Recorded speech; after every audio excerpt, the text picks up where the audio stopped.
Every spring, food and fashion heat up the Palm Desert, just steps away from the famed El Paseo Shopping and Dining District at the Food and Wine Festival, Palm Desert.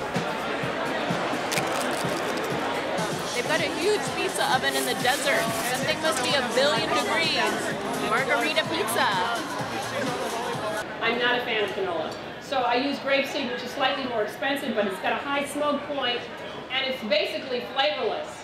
You know, it's funny, when I went to cooking school, I thought I would never want to use anything that was flavorless. I've come to embrace that. Like water is now one of my best friends.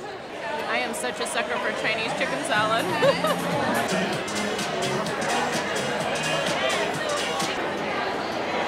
OMG, I think we just found Project Runway. This is our house-made potato chip with chipotle ranch dressing. Curmat rosé. We have a hummus crostini with sun-dried tomato and manchego cheese. We have a watermelon gazpacho soup. Tartare, soy-box tomato salad, and cucumber vinaigrette.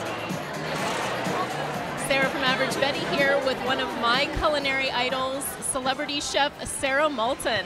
Sara, thank you. Well, thank you, Sara. Now, I have to ask you, with an H or no H? I am without an H as well. The right way. One of my favorite shows of yours, which I know is off the air now, Sara's Secrets. I learned so much from you, and I'm just wondering if there's any secrets that you left unrevealed.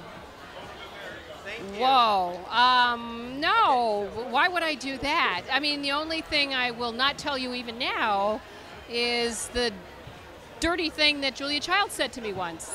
You won't tell me? Wow, that's such a tease. All right, you really want this?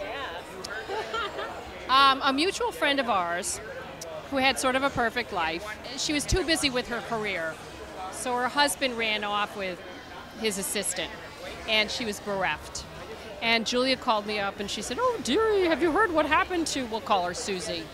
Susie? I was like, "Oh yeah, Julia, that's really awful. I feel so bad for her." She said, "Well, you know, dearie, she forgot the most important thing in a relationship. She forgot the 3 F's. Are you sure you want me to continue? Oh yes, please.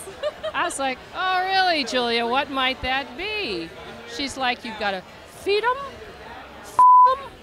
and flatter them."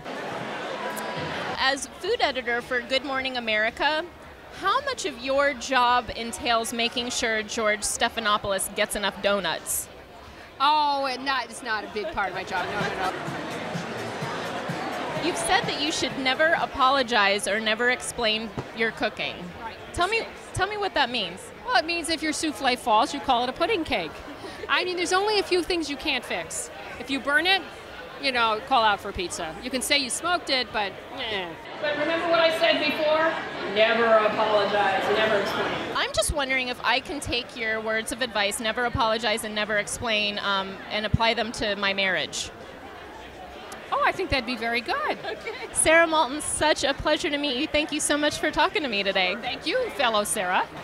Next springtime, get your summer started early at Fashion Week and the Food and Wine Festival, Palm Desert. Duck does not taste like chicken.